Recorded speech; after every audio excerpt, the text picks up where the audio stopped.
Shabbat Shalom, everyone. Our Torah is filled with the stories of our people which reveal the fragility of humanity, as well as the perseverance, the inclination toward good. Yes, good, rather than evil. A recurring theme at the beginning of our Torah is that of rivalry. Anybody experience any sibling rivalry in their lives? Between the angels, actually, and humanity. Brothers and actually leaders of nations. Do we ever see any of that going on? For example, we have Pharaoh and Abraham. So we have a situation where both Abraham and Isaac both felt the need for hiding their wives' particular beauty lest they be taken and harmed by Pharaoh as his own. Both escaped harm by the grace of God and by intervening angels. There's rampant sibling rivalry all over the beginning of the Torah in the book of Bereshit. Cain and Abel, Ishmael and Isaac, Esau and Jacob, Joseph and his brothers, the angels, and us. The angels who were nevertheless distressed at the fact of our creation, our existence, our humanity, our gift of Torah. They were ever present to help fulfill God's plan and our story all along. Interceding on behalf of the wives, the sons, and even in the Akedah, the binding and sacrifice of Isaac, Ishmael, the son of Hagar, Sarah's maidservant, is said to go on to birth a nation, as well as Isaac, from whom we all herald. Tension always exists between people, relationships, leaders, etc. It is how we handle tension and how we handle conflict that defines us. Maybe it's out there on purpose by God to test us, challenge our growth, and our ever-evolving character. Our ancestors, for the most part, they rise to the occasion, but not without controversy, as well as internal and spiritual conflict. There is a story about Ishmael and Isaac arguing about who was actually most favored by God. Ishmael maintains he is, because he was circumcised at his own will at age 13, whereas Isaac was a baby. He didn't know. It was just placed upon him.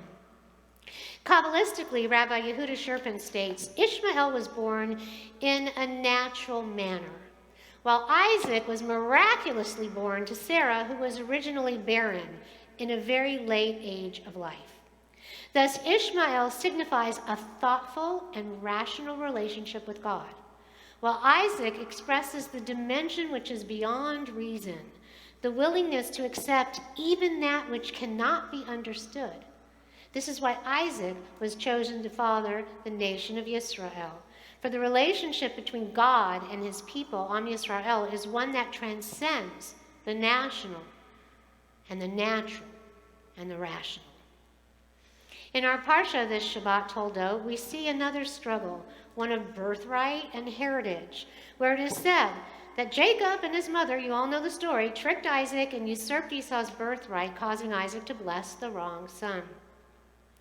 We have to wonder if there are accidents in God's plan, where humanity steps in and creates a diversion, or is it all a part of the divine's ultimate course laid out for us that we are meant to rise above and grow from, no matter how challenging or insurmountable or dark our experience may be at the moment? Yes, we have free will, but how will we choose to use it? Will we scheme and trick, or make thoughtful decisions basing our actions on all that is holy and true? Or will we base our actions on ego or fear or doubt? Or will our humanity and our base desires get the best of us, derailing us? Or on the other hand, will we then have opportunity for redemption and growth?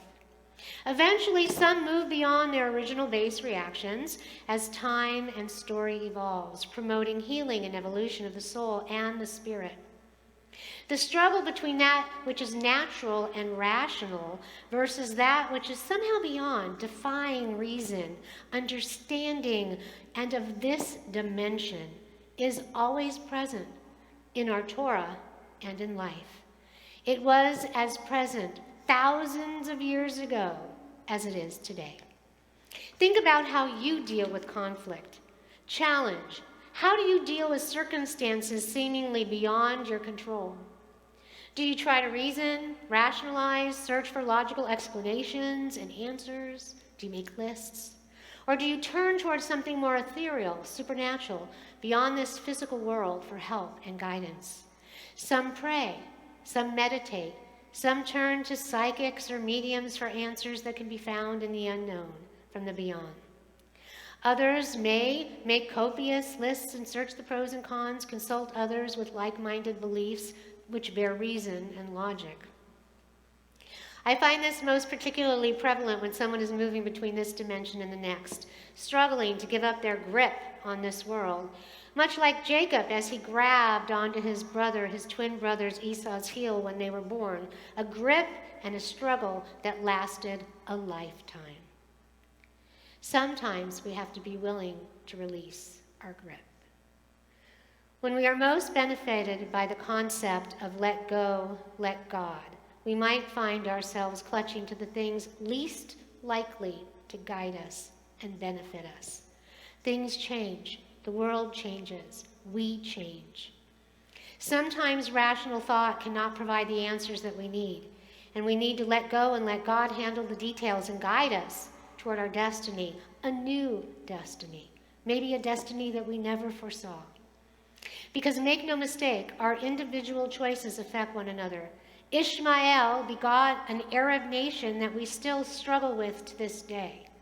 Maybe if Sarah had been a little more magnanimous and not jealous of her maidservant and her son, we'd have a different relationship with our cousins.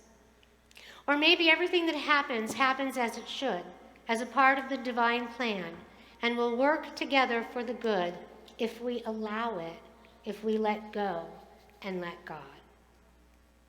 When people are getting ready to pass, many want answers to a lifetime of questions.